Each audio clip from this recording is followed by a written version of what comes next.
Hebrews 4:1-3. Let us fear lest any of you. Therefore, while the promise of entering his rest still stands, let us fear lest any of you should seem to have failed to reach it, to reach his rest.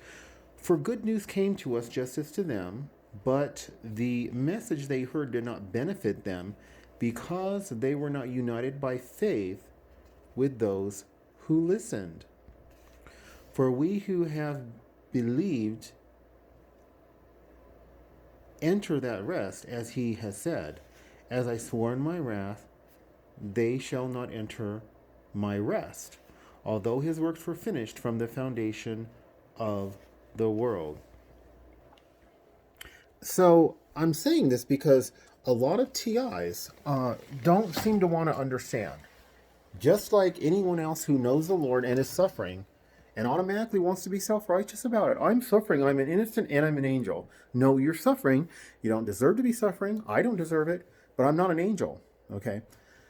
They don't want to pay their tithes and offerings. Matthew 25 is clear. It literally states, if you pay your tithes and offerings and you help the poor, you will go to heaven.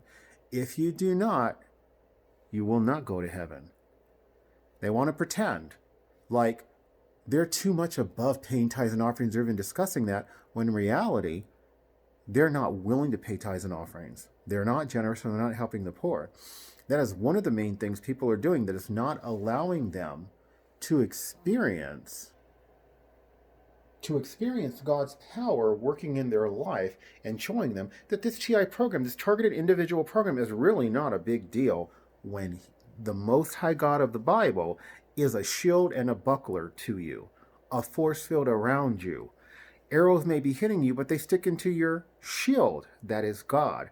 Not fun. Nobody wants arrows shot at them. But when they hit the shield, didn't do anything to them, right? Just annoyance. And that's what this program is for me.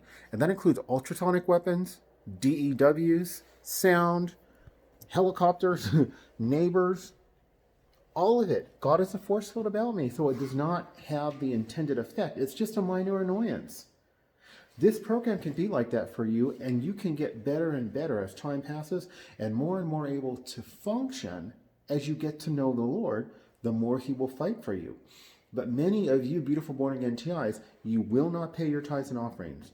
Some of you hate me for saying this. Many of you unsubscribe. You just can't stand it. But if you make that sacrifice, my God, beautiful born-again TIs, you will be blessed. Don't do it one time. Be honest. Many TIs, they gave one time in their life generously, and then they'll start talking about that as if that is their life. You have to give every time you make any kind of income or receive any kind of resources. At least 10% of that needs to go to the poor. Do your homework and figure out where you give, but you will be blessed. On top of that, and up to about a year ago, I lacked in this. Prayer, fasting, reading his word, and praising him. These things you get to know the Lord. Do it. Be blessed. Like, subscribe, share, comment. Any combination thereof. And God bless.